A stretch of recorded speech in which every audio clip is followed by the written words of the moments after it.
Former Pope Benedict XVI passing away at the Vatican at the age of 95.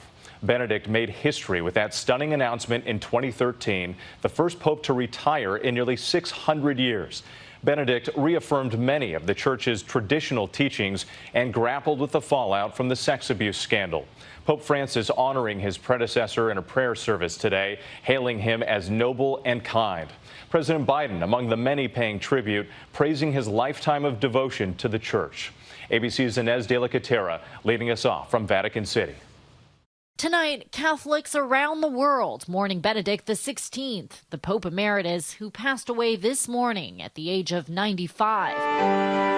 Pope Francis at a New Year's Eve ceremony praising his predecessor's kindness and thanking him for his testimony of faith and prayer, especially in these final years of his retired life. Benedict shocked the church when he announced his retirement in 2013, the first pontiff to step down in nearly 600 years, citing a lack of strength of mind and body due to his age. The Pope Emeritus keeping a low profile, residing at the Vatican, giving up his famous red shoes for a quiet life, vowing to live hidden to the world. He appeared frail and in declining health, seen this summer with Francis, who said having Benedict at the Vatican was like having a wise grandfather at home to turn to for advice.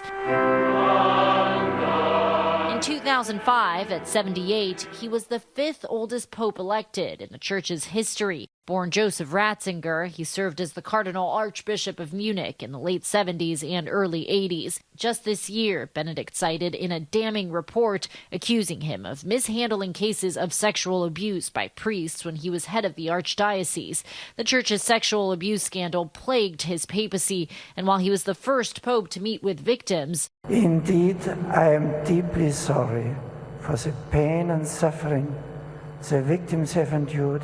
he also faced intense criticism, accused of not doing enough to hold church leaders accountable for covering up abuse. But perhaps the most notable thing about his papacy was its abrupt end, a decision that could change the church forever. One of the many gifts that Pope Benedict gave the church was now the freedom for future popes to resign. Among the tributes pouring in from around the globe, President Biden, himself a devout Catholic, remembering Benedict as a renowned theologian with a lifetime of devotion to the church. And here at the Vatican, makeshift memorials are starting to pop up. Over here, you can see someone's brought photos of the former pope along with candles. Paulette Magana's family telling her she had to be at the Vatican. Your family in El Salvador asked you to come here. Yes. This Franciscan brother saying Catholics around the world will unite to mourn his passing. Just like when your grandfather dies or your father dies, only then you realize the value of family.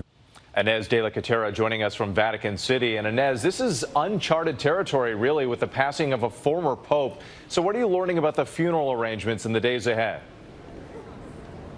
Hey, wait, yeah, and still lots of questions here because this hasn't happened in 600 years. We know what happens when a reigning pope dies, but not when a former pope passes. In this case, the Vatican saying his body will lie in state here at St. Peter's Basilica starting on Monday. His funeral will be held on Thursday, and it will be presided over by Pope Francis, who is also expected to mention Benedict tomorrow during Mass.